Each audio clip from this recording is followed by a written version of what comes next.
తెలియజేస్తున్నాను. ప్రియులరా, మరి ముందుగా ప్రకటించిన విధంగా ఈ ఆదివారపు సందేశం నాయకుల ఎంపికలో దేవుని చిత్తం. నాయకుల ఎంపికలో దేవుని చిత్తం. ఈరోజు యావత్ భారతదేశము ఒక నాయకుడిని ఎంపిక చేసుకోవడానికి ఎంతో ఆశతో ఆతృతతో ఎదురు చూస్తుంది. రానున్న 5 సంవత్సరాలు మనల్ని నడిపించడానికి, మనల్ని జాగ్రత్తగా చూసుకోవడానికి, శత్రు దేశాల నుండి మనల్ని కాపాడడానికి, మన భూభాగాలను, మన సరిహద్దులను శత్రువుల నుండి రక్షించడానికి, దేశంలో ఉన్నటువంటి ప్రజలకి సరైనటువంటి సదుపాయాలు కల్పించడానికి, ఆహారాన్ని, ఆరోగ్యాన్ని, విద్యను అందించడానికి, దేశంలో శాంతి భద్రతలను నెలకొల్పడానికి, ఇలా ఎన్నో విషయాలలో మన దేశము రానున్న 5 సంవత్సరాలకి ఒక ప్రభుత్వాన్ని ఏర్పాటు చేయడానికి ఆలోచన కలిగి ఉంది. రేపటి దినము ఎన్నికలు మన రాష్ట్రంలోనైతే. అయితే దానికోసము గత 2 నెలల నుండి ఎన్నో సమూహాలు, ఎన్నో స్థలాలలో ఎంతోమంది నాయకులు ఇంటింటికి వెళుతూ ప్రచారం చేస్తున్నారు. గ్రామానికి వెళ్తూ ప్రచారం చేస్తున్నారు. వారు ఒకవేళ మీరు మమ్మల్ని గెలిపిస్తే ఇదిగో మీకు ఇది చేస్తాము అనే మేనిఫెస్టోను ప్రజల ముందు ఉంచుతున్నారు. ప్రతి నాయకుడు ప్రతిపక్ష నాయకుడి యొక్క లోపాలను ఎత్తి చూపుతూ, వారు చేయదలసినటువంటి పనులను తెలియజేస్తూ వారి యొక్క ప్రచారాన్ని ముందుకు కొనసాగించారు. ఇవన్నీ మనం చూస్తున్నప్పుడు ప్రజలే నాయకుడిని ఎన్నుకుంటున్నారు అని ఒక ఆలోచనలతో మనం ఉన్నాం. నిజమే, ఈరోజు భారతదేశము ఒక లౌకిక రాజ్యం. ఇది ఏ మతానికి సంబంధించిన దేశమో కాదు. ఇక్కడ హిందువులు ఎక్కువన్నా ఇది హిందూ దేశం కాదు. ఇక్కడ ముస్లింలు ఎక్కువన్నా ఇది ముస్లిం దేశం కాదు. ఇక్కడ బౌద్ధులు ఎక్కువన్నా ఇది బౌద్ధ దేశము కాదు. ఇక్కడ క్రైస్తవులు ఎక్కువన్నా క్రైస్తవ దేశము కాదు. ఎందుకు? భారతదేశానికి ఒక చట్టం ఉంది, అది రాజ్యాంగం. భారతీయులందరూ కూడా ఆ రాజ్యాంగానికి లోబడి ముందుకు వెళ్ళాల్సి ఉంటుంది. ఈరోజు మనకు భారత రాజ్యాంగం ఇచ్చిన ఒక హక్కు ఏంటంటే ఓటు వేసి నాయకుడిని ఎన్నుకోవడము. విదేశాల్లో, ఇతర దేశాల్లో చూస్తే సెక్యులర్ దేశాలు ఉన్నవి. అలాగే వంశపారంపర్యంగా ఒకే కుటుంబీకులు రాజ్యాన్ని పరిపాలిస్తున్న రాజవంశపు దేశాలు కూడా ఉన్నాయి. మన భారతదేశానికి కూడా స్వాతంత్ర్యము రానప్పుడు మనల్ని కూడా ఎంతోమంది రాజులు పరిపాలించారు. అది మనకు తెలుసు. బలమున్న వాడిదే రాజ్యముగా, సైన్యము బలగము ఎక్కువగా ఉన్నవారు ఇతర దేశాల రాజ్యాలను ఓడించి ఆ రాజ్యాలను ఆక్రమించుకొని అక్కడ రాజుగా ఆధిపత్యాన్ని చేసినట్టుగా మనం చూడగలిగాం. ఎప్పుడైతే మన దేశానికి స్వాతంత్రం వచ్చిందో అప్పుడు మనము ఎన్నికలు ఎన్నుకుంటూ 5 సంవత్సరములకు ఒకసారి మన నాయకులను మనము ఎన్నుకుంటున్నాం. ఇదంతా బాగుంటున్నప్పుడు ఈ సృష్టిని కలిగించిన దేవుడు మరి ఎంపిక విషయంలో ఏమైనా ఆలోచన కలిగి ఉన్నాడు? దేశాలన్నింటినీ కూడా, భూభాగాలన్నింటినీ కూడా దేవుడే కలుగజేసి, ఆ దేవుడే మానవులను ఏర్పరిచి ఈ భూమి మీద ఉంచినప్పుడు మరి దేశ నాయకుల ఎంపిక విషయంలో దేవుని చిత్తం ఏమై ఉన్నది అని మనం ఆలోచించాలి. ఎందుకంటే ఈ ప్రకృతిని నడిపిస్తున్నది దేవుడే, ఆ ప్రకృతికి కావలసిన ఈవులను అనుగ్రహిస్తున్నది దేవుడే, ఈ భూమి మీద బ్రతుకుతున్న ప్రతి మనిషి యొక్క ఆకలిని తీరుస్తుంది, ప్రతి పక్షి యొక్క ఆకలిని తీరుస్తుంది దేవుడే. భూమి మీద నీతిమంతులకి అనీతిమంతులకి వర్షాన్ని కురిపిస్తుంది దేవుడే, సూర్యుడిని ఉదయింపజేస్తుంది కూడా దేవుడే. ఇంత దేవుడు చేస్తున్నప్పుడు ఒక నాయకుడి విషయంలో దేవుని చిత్తం ఏమై ఉన్నది, దేవుని ఆలోచన ఏమై ఉన్నది అని మనం ఆలోచించాలి.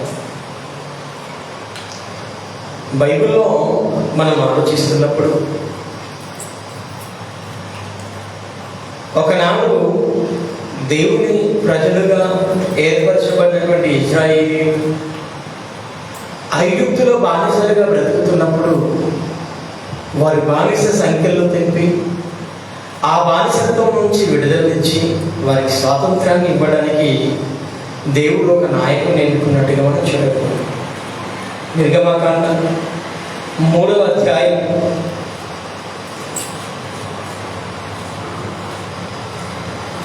8వ వచనం నుండి, కాబట్టి ఐగుప్తీయుల చేతిలో నుండి వారిని విడిపించుటకు ఆ దేశంలో నుండి విశాలమైన మంచి దేశములకు, అనగా కానానీయులకు, హిత్తీయులకు, అమోరీయులకు, ఫెరిజీయులకు, హివ్వీయులకు, యెబూసీయులకు నివాస స్థానమై పాలు తేనెలు ప్రవహించు దేశములకు వారు నడిపించుటకు నేను దిగి వచ్చి ఉన్నాను. ఐగుప్తు దేశంలో బానిసలుగా ఇశ్రాయేలీయులు బ్రతుకుతున్నప్పుడు వారి కన్నీరును చూసినటువంటి దేవుడు, వారి మొరను విన్న దేవుడు వారిని విడిపించడానికి ఇదిగో నేను వచ్చి ఉన్నాను అని చెబుతూ చదువు. ఇశ్రాయేలీయుల మొర నిజముగా నా యుద్ధకు చేరినది. ఐగుప్తీయులు వారిని పెట్టుచున్న హింసను చూచి తిని కాగా రమ్ము నిన్ను ఫరో యుద్ధకు పంపెదను, ఇశ్రాయేలీయులైన నా ప్రజలను నువ్వు ఐగుప్తులో నుండి తోడుకొని పోవలనను. అందుకు మోషే బానిసలుగా బ్రతుకుతున్నప్పుడు, వారు ఐగుప్తు దేశంలో పరదేశులుగా ఉన్నప్పుడు, వారిని ఐగుప్తీయులు ఇబ్బందులు పెడుతున్నప్పుడు వారి యొక్క కన్నీరు ఎవరికి కనబడ్డదని తెలియజేస్తున్నాడు? దేవుడికి కనబడ్డదంట. దేశ ప్రజలు కన్నీరు కారుస్తున్నప్పుడు, అన్య రాజుల చేతిలో పరదేశులుగా ఆయన బిడ్డలు ఉన్నప్పుడు, వారు దేవుడికి మొరపెట్టినప్పుడు దేవుడు వారి మొరను ఆలకించి ఒక నాయకుడిని ఏర్పాటు చేయాలి అని మోషే గారిని ఐగుప్తు దేశానికి పంపిస్తున్నాడు. అంటే ఒక అన్య దేశంలో తన పిల్లలు నివాసం చేస్తున్నప్పుడు వారు పడుతున్న ఇబ్బందిని బట్టి, వారు పడుతున్న శ్రమను బట్టి, వారు కారుస్తున్న కన్నీరుని బట్టి ఇది మరొక దేశంలోకి తీసుకెళ్ళడానికి దేవుడు ఆలోచన కలిగి ఉన్నాడు. అప్పుడు వారిని విడిపించడానికి దేవుడు ఏం చేస్తాడు? ఒక నాయకుడిని ఎంపిక చేస్తున్నాడు. అంటే ఒక నాయకుడిని ఎంపిక చేయడంలో దేవుని ఆలోచన ఏమై ఉన్నదంటే, తన పిల్లలు ఇతర దేశంలో బానిసలుగా బ్రతుకుతున్నప్పుడు వారి నుంచి విడిపించడానికి ఒక నాయకుడిని మొదటగా ఎంపిక చేశారు. ఇది మనం మనసులో ఉంచుకోవాలి. ఇక్కడ రెండు గమనించడం. మొదటి ఏంటి? తన పిల్లలు, తనని నమ్ముకున్న వారు అన్య దేశంలో జీవిస్తున్నారు. ఇది మొదటి పాయింట్. అక్కడ ఇతర రాజు పరిపాలన చేస్తున్నాడు. ఇది రెండవ పాయింట్. వారి ద్వారా తన బిడ్డలు ఇబ్బంది పడుతున్నారు. ఇది మూడవ పాయింట్. అయితే వారిని విడిపించడానికి దేవుడు ఒక నాయకుడిని అక్కడికి నడిపించాడు. ఈ విషయాలను కూడా మనం దృష్టిలో ఉంచుకోవాలి. రైట్. నిర్గమకాండం 18వ అధ్యాయం. నిర్గమకాండం 18వ అధ్యాయం 13 నుండి చివరి వరకు మీరు రాసుకోండి. సందర్భం ఏంటంటే,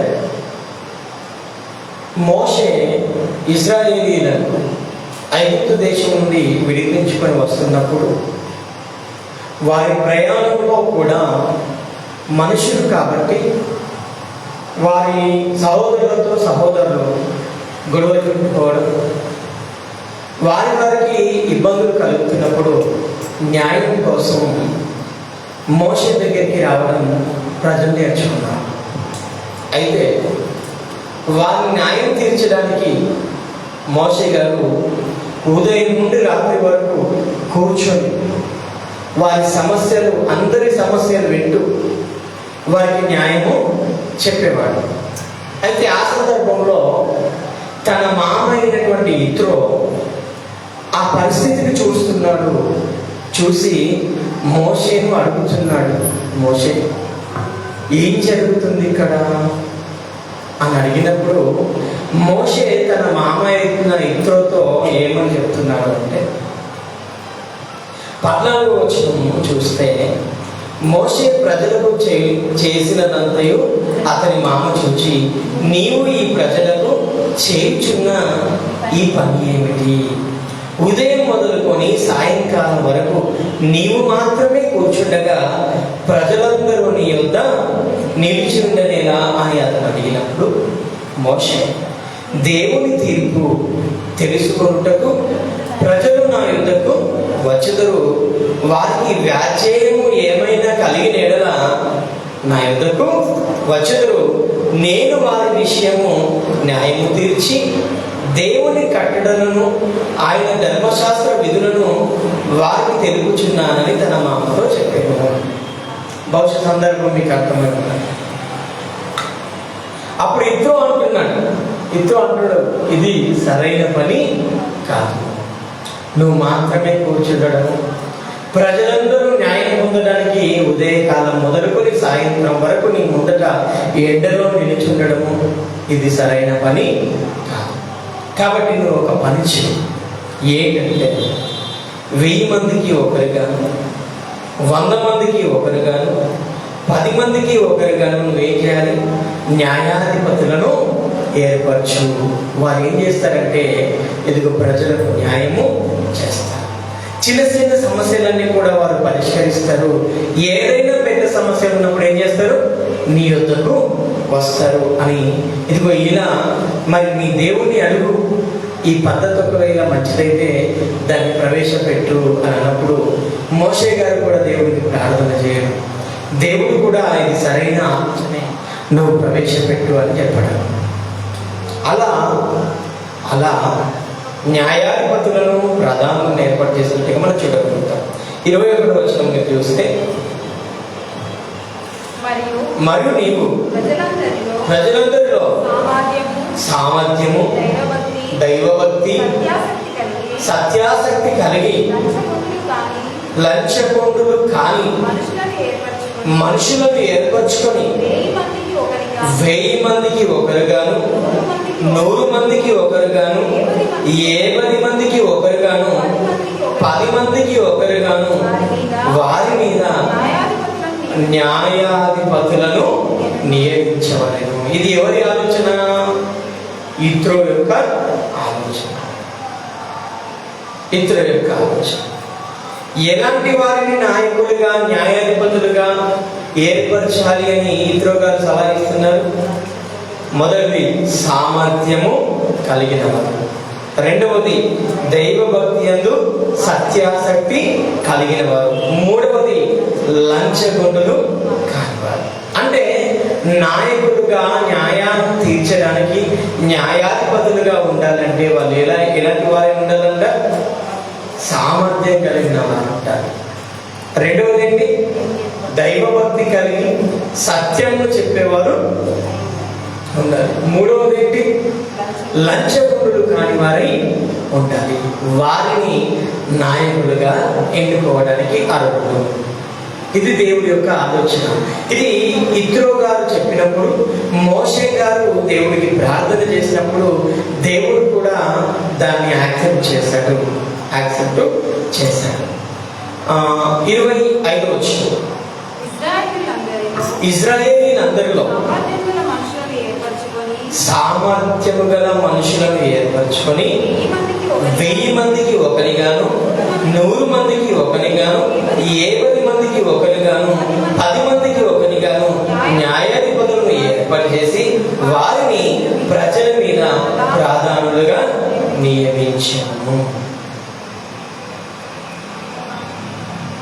సలహా ఇచ్చింది ఇతర దేశపు వారైనా, సలహా ఇచ్చింది అన్యుడైనా, అది న్యాయమైంది అయినప్పుడు, అది మంచిది అయినప్పుడు దేవుడు దాన్ని కొనసాగిస్తున్నట్టుగా మనము చూడగలుగుతున్నాము.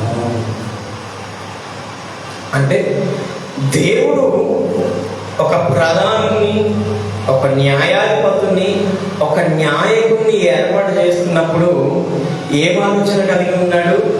సామర్థ్యం కలిగిన వారై ఉండాలి, నమ్మకం కలిగిన వారై ఉండాలి, దేవుడి చిత్తానికి లోబడిన వారై ఉండాలి. ఇంకోటి ఏంటి? లంచగొండులు కాని వారై ఉండాలి. వాళ్ళు నాయకులుగా ఉండడానికి అర్హులు. అది దేవుడి యొక్క ఆలోచన. ఆ దేవుడి యొక్క ఆలోచన. అలా ఇశ్రాయేలీయులందరూ తరతరములు ముందుకు కొనసాగుతూ ఉన్నారు. అలా ఒక న్యాయాధిపతుల గ్రంథం కూడా రాయబడ్డది.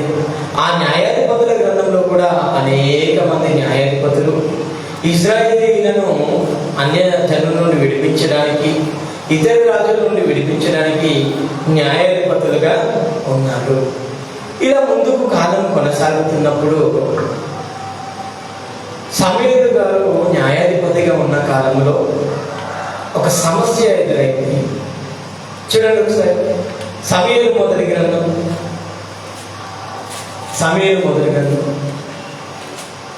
8వ అధ్యాయం 1 నుండి 8 వచనం మీరు రాసుకోండి. సమూయేలు మొదటి గ్రంథం 8వ అధ్యాయం 1 నుండి 8 వచనాలు మీరు రాసుకోండి. అయితే అప్పటి వరకు న్యాయాధిపతులు దేవుడికి ప్రార్థన చేయడం, ప్రజలు తెస్తున్నటువంటి సమస్యలు వారు పరిష్కరించాల్సినటువంటి పరిస్థితులు ఏర్పడినప్పుడు పరిష్కరించడం, వారికి శాంతి సమాధానం నెలకొల్పే విధంగా ప్రజలకు అవసరమైన ప్రతి ఈవిని ఇవ్వడము, పెద్ద సమస్యలు ఉన్నప్పుడు, తీర్చలేని సమస్యలు ఉన్నప్పుడు దేవుడి సన్నిధిలో ప్రార్థన చేయడము, దేవుడి తీర్పు కొరకు ఎదురు చూడడము, దేవుడు సమాధానం ఇచ్చినప్పుడు ఆ ప్రకారం న్యాయం చేయడము మనం చూస్తున్నాం. అయితే 8వ అధ్యాయము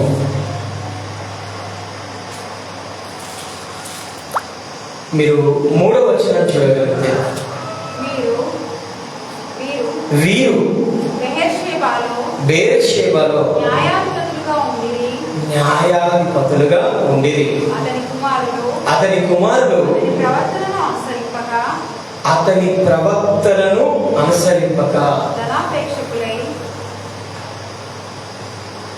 ధనాపేక్షకులై లంచములు పుచ్చుకొని న్యాయమును త్రింపివేయగా. ఎవరు వీరు అంటే సమూయేలు గారి యొక్క కుమారులు. సమూయేలు గారి యొక్క కుమారుడు న్యాయాధిపతులుగా ఉన్నారు. ఇప్పుడు సమూయేలు తర్వాత న్యాయం తీర్చవలసింది ఎవరంటే సమూయేలు గారి యొక్క కుమారుడు. అయితే ఈ సమూయేలు గారి యొక్క కుమారుడు ప్రవర్తన ఎలా ఉందంట? అతని కుమారులు అతని ప్రవర్తనను అనుసరింపక ధనాపేక్ష గలవారై లంచములు వచ్చుకొని న్యాయమును త్రిప్పేస్తున్నారు. దేవుడు మొదట న్యాయాధిపతులను ఏర్పాటు చేసినప్పుడు ఒక కండిషన్ ఉంది. ఏంటి ఆ కండిషను? సామర్థ్యం గలవారు, దేవుని యందు దైవభక్తులు కలిగి సత్యమును అనుసరించేవాళ్ళు, లంచగొండులు కానివారు. అది కండిషన్. కానీ ఒక న్యాయాధిపతి తర్వాత మరో కొందరు న్యాయాధిపతులు వచ్చారు. సమూయేలు గారు వృద్ధుడైపోతున్నాడు. సమూయేలు గారి పిల్లలు ఇదిగో లంచగొండులుగా ఉన్నారు. ఇంకా ధనాపేక్షకు లోబడిన వారుగా ఉన్నారు. న్యాయాన్ని అన్యాయంగా మార్చేస్తున్నారు, అన్యాయంగా న్యాయాన్ని చెబుతున్నారు. అప్పుడు ఇశ్రాయేలీయుల పెద్దలు కూడి రామాలో సమూయేలు యొద్దకు వచ్చి, చిత్తగించుము, నీవు వృద్ధుడవు, నీ కుమారుడు నీ ప్రవర్తన వంటి ప్రవర్తన గలవారు కారు కనుక సకల జనుల మర్యాద చొప్పున ఏ మర్యాద? ఇప్పుడు ఎలాంటి చట్టాన్ని ప్రజలు కోరుకుంటున్నారు? ఎలక్షన్లు అన్నావు, ఎంపిక అన్నావు, ఇక్కడేమో వేరే కొడుతుంది అనుకోకండి. మనం ఆ స్థితిలోకి రావడానికి మొదటి నుంచి రావాలి. సకల జనుల మర్యాద చొప్పున మాకొక రాజును నియమించుము అన్నాడు.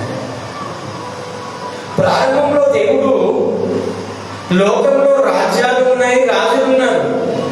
లోకంలో రాజ్యాలు ఉన్నాయి, రాజులు ఉన్నారు. కానీ తన బిడ్డలుగా ఏర్పరచుకున్నటువంటి తన ప్రజలకి న్యాయం తీర్చడానికి న్యాయాధిపతులను దేవుడు ప్రత్యేకంగా ఏర్పాటు చేశాడు. అయితే ప్రజలు ఏం చేస్తున్నారంటే ఇదిగో నీ పాలన మాకొద్దు, న్యాయాధిపతుల పాలన మాకు వద్దు. మేము ఎలా బ్రతకాలనుకుంటున్నాము? సకల జనులు ఎలాగైతే బ్రతకాలనుకుంటున్నారో మేము కూడా అలాగే బ్రతకాలి అనుకుంటున్నాం. కాబట్టి ఇప్పుడు మాకు ఎవరు కావాలి? రాజు కావాలి. మేము రాజు యొక్క పాలన కిందికి వెళ్ళిపోతాము అని ప్రజలు ఇష్టపడ్డారు. ప్రారంభంలోనే అప్పుడు దేవుడు ఏం చేస్తాడు?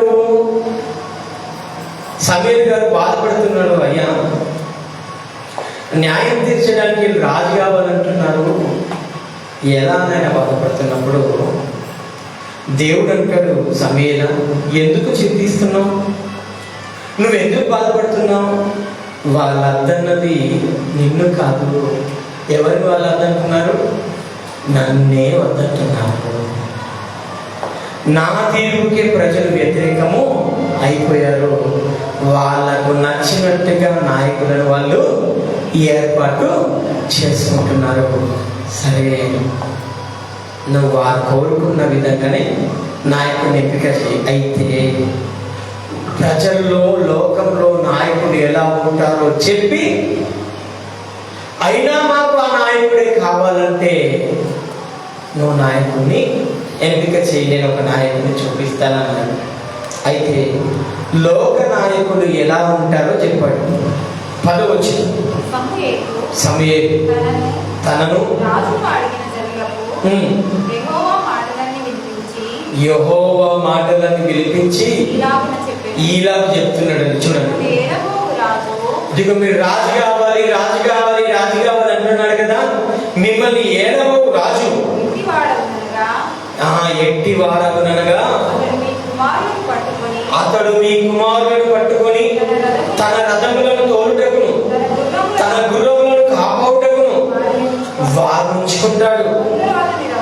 కొందరు అతని రథముల ముందర పరిగెత్తుతారు, మరియు అతడు వారిని తన సైన్యంలో సహస్రాధిపతులుగాను పంచశతాధిపతులుగాను నియమించును. తన భూములను దున్నుటకు, వాటి పంటను కోయుటకు, తన యుద్ధములను తన రథముల సామానులను చేయుటకును వారిని ఏర్పరచుకుంటాడు. అంటే మొత్తానికి ఇక్కడ మనకు అర్థమైంది ఏంటి? వారి కింద మిమ్మల్ని ఉంచుకుంటాడు. వారి పని వారిగా బానిసలుగా మిమ్మల్ని చేసుకుంటాడు. వాని యొక్క సింహాసనాన్ని కాపాడుకుంటాడు అని ఖచ్చితంగా చెప్తున్నాడు. రాజు వాడు ఎప్పుడు ఎలా ఉంటాడంట? ఆయన సింహాసనం మీద ఉంటాడు. తన ముందు పరిగెత్తే వారు కావాలి, తన వెనుక పరిగెత్తే వారు కావాలి. వారు ఎవరైతారంటే నీ బిడ్డలైతారు. వారి పని వారికి ఎవరు ఉంటారంటే నీ బిడ్డలు ఉంటారు. వారు యుద్ధం చేస్తున్నారు, ఎవరు పాల్గొంటారంటే నీ బిడ్డలు పాల్గొంటారు. అక్కడ ఎవరు చచ్చిపోతారంటే నీ బిడ్డలు చచ్చిపోతారు. వారి పని చేసే పని వారిగా వారి తోటల్లో వారి పొలాల్లో పనిచేసే వారు ఎవరు ఉంటారు? నీ పిల్లలు ఉంటారు. అయినా నీకు ఓకేనంటే మాకు ఓకే, మాకు ఓకే. ఈరోజు చూడండి, ఈరోజు దేవుడు చెప్పిన పరిస్థితులు సమాజంలో కనబడుతున్నాయా? కనబడట్లేదు. వాళ్ళ లక్ష్యాలు అంటే ఎన్నికల ప్రచారం జరుగుతుంది అంటే ముందట పరిగెత్తే వాళ్ళు ఎవరు? ఈ వెనుక పరిగెత్తే వాళ్ళు ఎవరు? ప్రజలే కదా. ప్రజలే పరిగెత్తుతున్నారు. ఇలా పరిగెత్తుతారా బాబు అని దేవుడు ఎప్పుడు చెప్పాడు? ఎప్పుడో చెప్పాడు. కానీ ఇంకా పరిగెత్తుతూనే ఉన్నాం, ఇంకా పరిగెత్తుతూనే ఉన్నాం. సరే, రాజుల పాలన పోవాలి, ప్రజాపాలన రావాలి అని సమాజం ఆలోచించింది అనుకుందాం. సమాజం ఆలోచించింది అనుకుందాం. ఇంకా కొన్ని రాజ్యాలు రాజుల పాలనలోనే ఉన్నాయి, కొన్ని రాజ్యాలు ప్రజాపాలనలోకి వచ్చాయి. అనగా ప్రజలే ప్రభుత్వాన్ని ఏర్పాటు చేసుకుంటారు. దానికోసం ప్రజలు ఏం చేస్తారు? చీట్లు వేస్తారు. ఓ డబ్బలో చీట్లు వేస్తారు. ఎక్కువగా ఎవరి పేరు వస్తే వారు నాయకుడిగా ఉంటారు. అది ప్రజా పాలన. దాని గురించి కూడా దేవుడు సామెతల గ్రంథం 16వ అధ్యాయం, సామెతల గ్రంథం 16వ అధ్యాయం 33వ వచనం. చీట్లు ఒడిలో వేయబడును, వాటి వలన తీర్పు యెహోవా వశం. అప్పటి వరకు కూడా దేవుడు ఏం చేస్తున్నాడు? ప్రజలకు మేలు చేయాలని ఆలోచిస్తున్నాడు.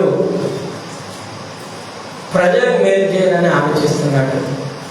తన చిత్తము చీట్లు వేసేంత వరకు కూడా ఉన్నది ప్రేమల దేవుడు. ప్రజలు దేవుణ్ణి ఎంతగా నెట్టివేసినా, దేవుణ్ణి ఎంత వద్దనుకుంటున్నా, నీ పాలన నీ అధికారం మాకు వద్దని ప్రజలు ఎంత దేవుణ్ణి దూరం పెట్టినా, దేవుడు మాత్రం ప్రజల్ని కాపాడడానికి, ప్రజలకి మేలు చేయడానికి, ప్రజల్ని పోషించడానికి, వారికి న్యాయం చేయడానికి ఆలోచన కలిగి ఉంటారు.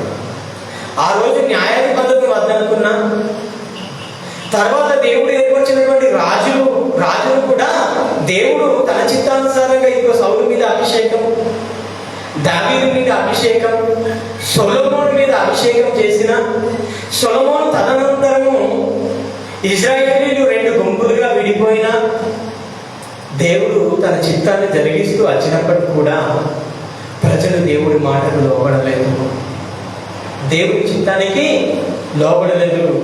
చివరిగా ప్రజలు ఏం చేశారంటే మేమే రాజుని ఎన్నుకుంటాం అనే స్థితికి చేరిపోయారు. ఎలా ఎన్నుకుంటారు అంటే ఇదిగో మేము ఓట్లు వేసి మా నాయకుడిని ఎన్నుకుంటామనే ఒక నిర్ణయానికి వచ్చినప్పుడు సరే ఓట్లు వేసి నాయకుడిని ఎన్నుకోండి, మీకు నచ్చిన నాయకుడినే, మీరు మెచ్చిన నాయకుడినే మీరు ఎన్నుకోండి. అయితే ఆ నాయకుడు ఎలా ఉండాలని చెప్పాడు? ఏ కారణందైనా ఎప్పుడైనా నాయకుడు అనేవాడు ఎలా ఉండాలి?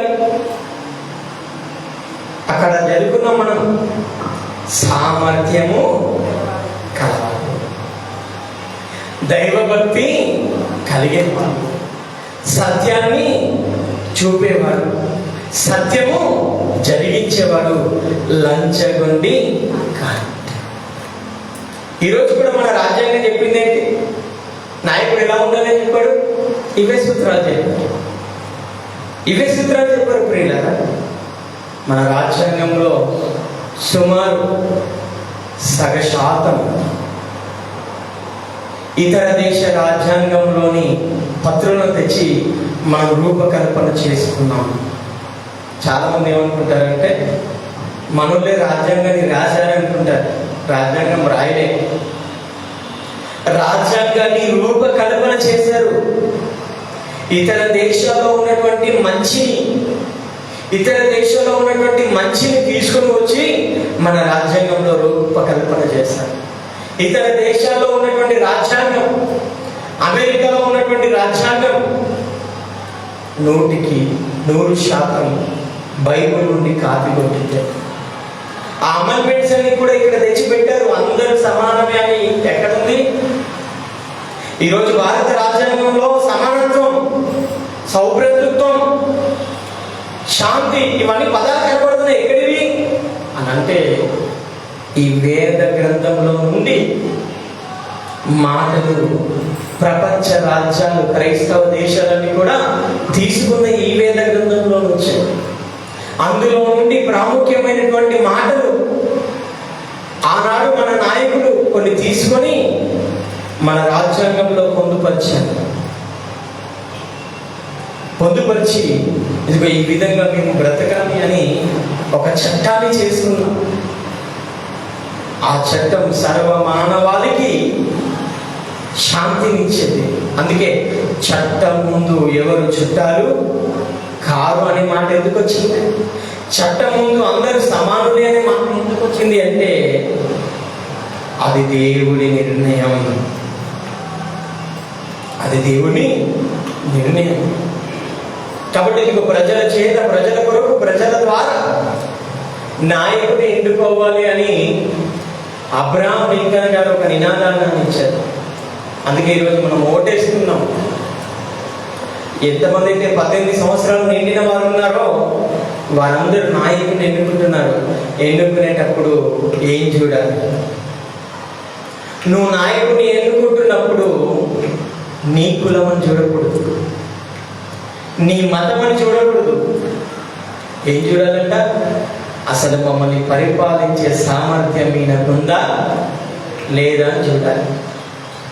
నేను ఎన్నుకుంటున్నటువంటి నాయకుడు మంచివాడేనా, యథార్థవంతుడేనా, అందరికీ సమన్యాయం చేయగలుగుతాడా అని మనం చూడాలి.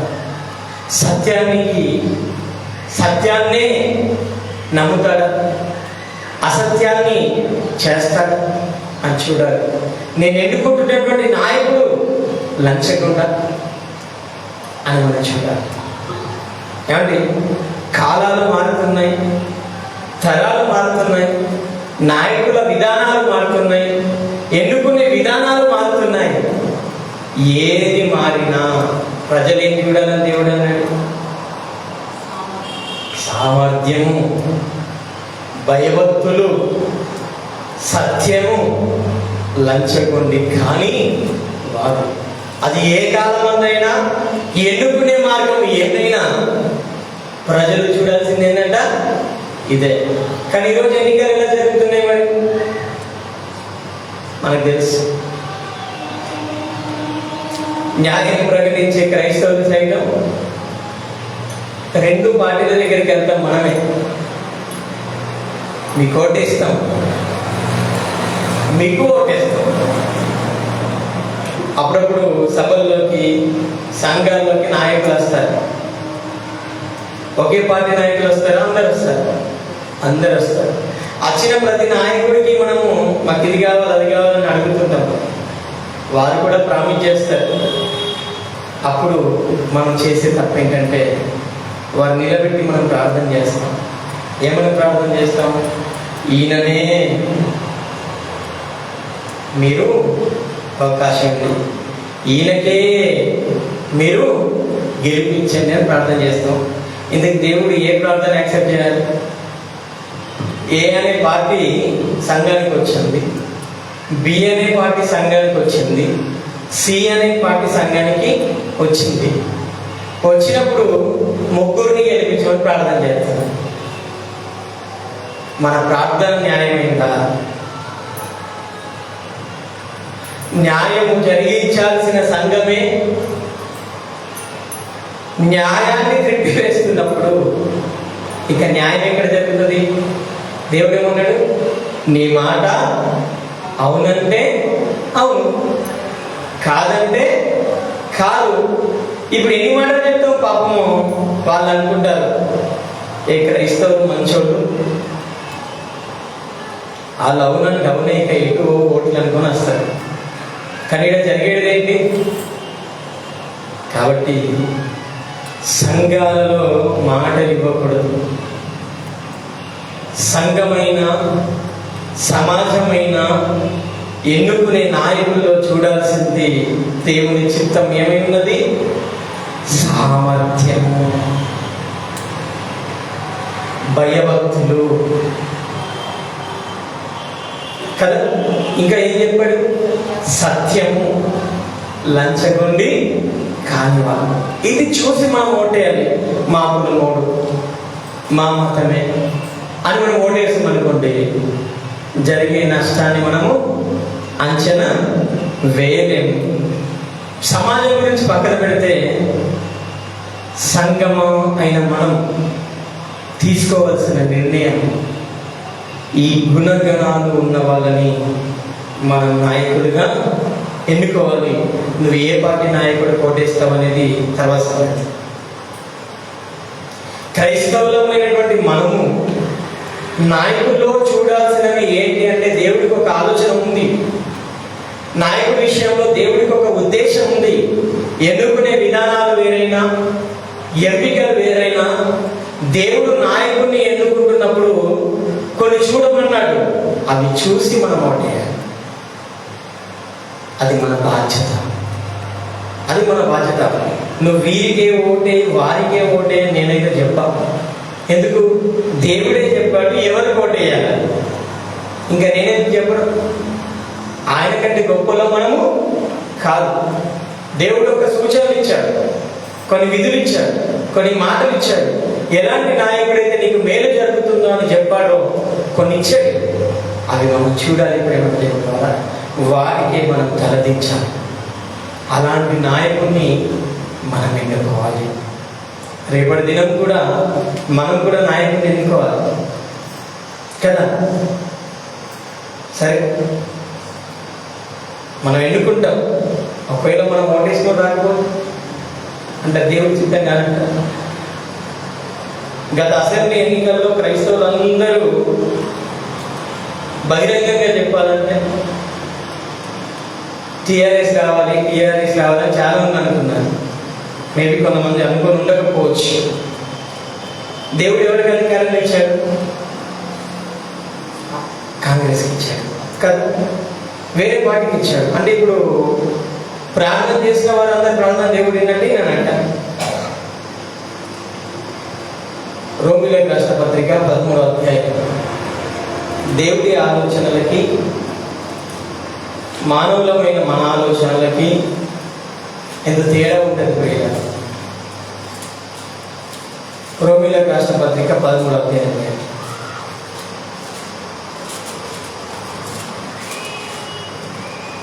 మొదటి వచ్చిన ముఖ్యం. ప్రతి వారు పై అధికారులకు లోబడి ఉండవలెను. ఏదైనా జాగ్రత్త, దేవుని వలన కలిగినది తప్ప మరి ఏ అధికారమును లేదు.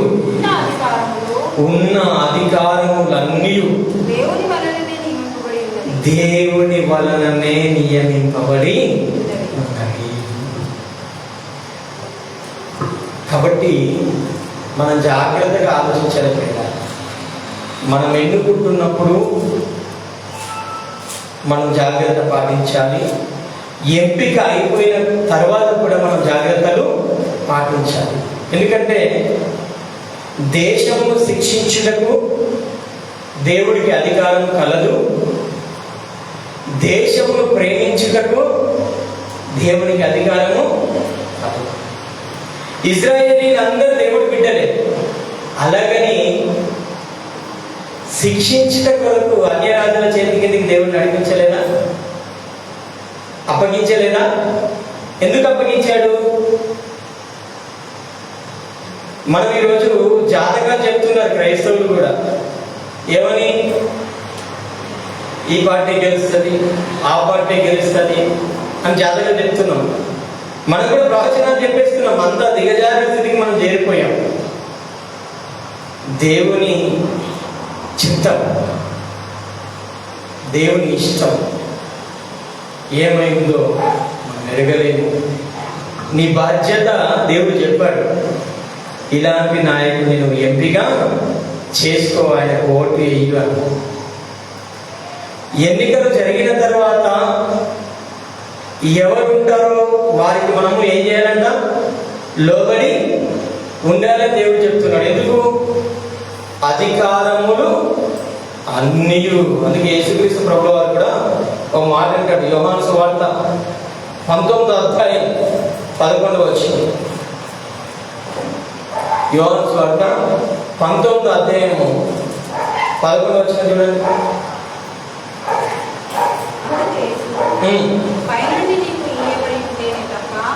పైనుండి నీకు ఇయ్యబడి ఉంటేనే తప్ప నా మీద నీకు ఏ అధికారము ఉండదు. ఆయన అంటున్నాడు, నాకు నిన్ను విడిపించే సామర్థ్యం నాకుంది, నిన్ను విడిపించే అధికారం నాకుంది అని రాజు అంటున్నాడు.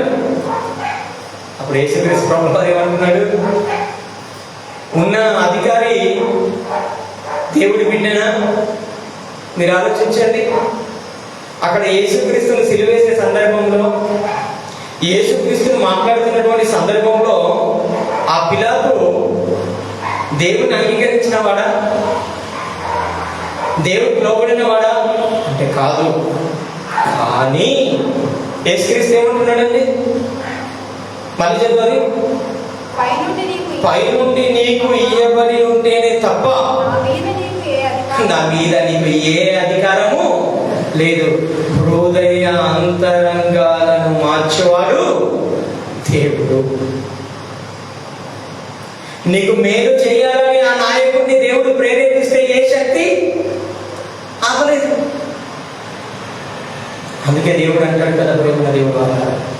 అందుకే దేవుడు అంటాడు, చూడండి ఒక మాట, తిమోతికి రాసినటువంటి పత్రిక, మొదటి పత్రిక 2వ అధ్యాయం మొదటి నుంచి చదువు. మనం సంపూర్ణ భక్తియు మాన్యతయు కలిగి నెమ్మదిగాను సుఖంగాను బ్రతుకు నిమిత్తము అన్నిటికంటే ముఖ్యముగా మనుషులందరి కొరకు, రాజుల కొరకును, అధికారుల కొరకును విజ్ఞాపనను, ప్రార్థనలను, యాచనలను, కృతజ్ఞతాస్తుతులను చేయవలనని హెచ్చరిస్తున్నాను. ఇది మంచిది, మన రక్షకుడైన దేవుని దృష్టికి అనుకూలమైనది అయి ఉన్నది. ఇది మనం చేయాల్సింది. మనం ప్రార్థన చేస్తున్నాం ప్రభువా అని చేయాలి, ఎప్పటికీ ప్రార్థన చేయాలి, తప్పేమీ కాదు. దేవుడే చెప్తున్నాడు, అది రాజుల కొరకు, అధికారుల కొరకు నువ్వు ప్రార్థన చేయాలి, మనుషులందరి కొరకు ప్రార్థన చేయమంటున్నాడు, విజ్ఞాపన చేయమంటున్నాడు, యాచనలు చేయమంటున్నాడు, కృతజ్ఞతాస్తుతులు చేయమంటున్నాడా? హెచ్చరిస్తున్నాడా? హెచ్చరిస్తున్నాడు. మర్చిపోతుంది. మనం ప్రతిరోజు గుర్తు చేసుకోవాలి. ప్రతిరోజు మన ప్రార్థనలో, మన వ్యక్తిగత ప్రార్థనలో మనుషులందరి కొరకు, రాజుల కొరకు, అధికారుల కొరకు కంపల్సరీ చేయాలి. ఆ ప్రభుత్వం మనకు మంచి చేస్తే కృతజ్ఞతాస్తుతులు, ప్రభుత్వాన్ని బట్టి, ప్రభుత్వం చేసినటువంటి మేళ్లను బట్టి. ఒకవేళ ప్రభుత్వం ద్వారా ఇబ్బందులు జరుగుతున్నప్పుడు, ప్రభుత్వం ద్వారా మనకు సమస్యలు ఎదురవుతున్నప్పుడు మన విజ్ఞాపనలు చేయాలి, ప్రార్థనలు చేయాలి, యాచనలు చేయాలి. యాచన అంటే అనుకోవడం, సహాయం చేయి తండ్రి అని దేవుడి దగ్గర అనుకోవాలి. అది దేవుని చిత్తం, దేవుని చిత్తం. కాబట్టి మనం అన్ని విషయంలో వివేకం కలిగి ఉండాలని దేవుడు అంటున్నాడు. కాబట్టి క్రైస్తవుడు ఏ పార్టీ వెనుక తిరగడానికి లేదు.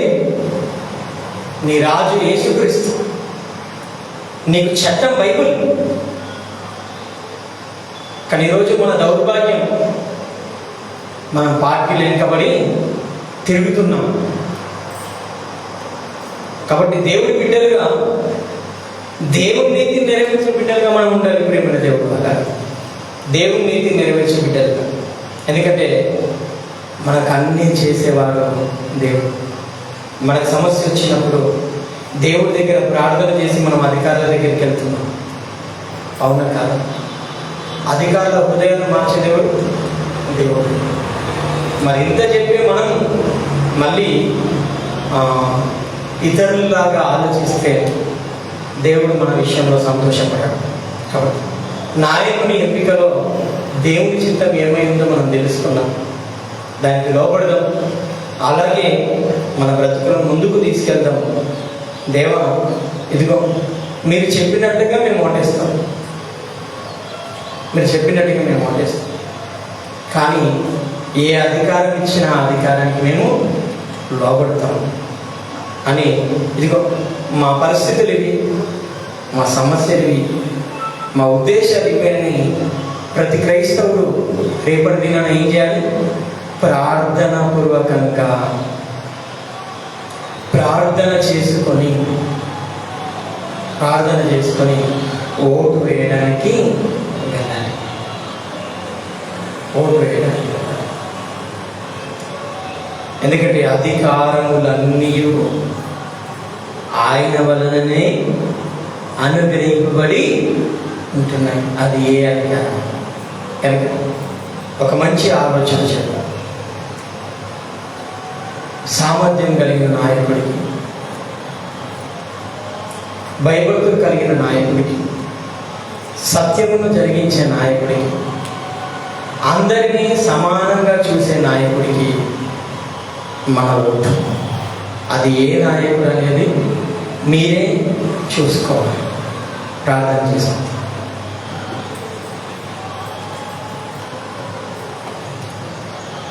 కట్ చేస్తాం. మహోన్నతుడా, నీకు స్తోత్రం.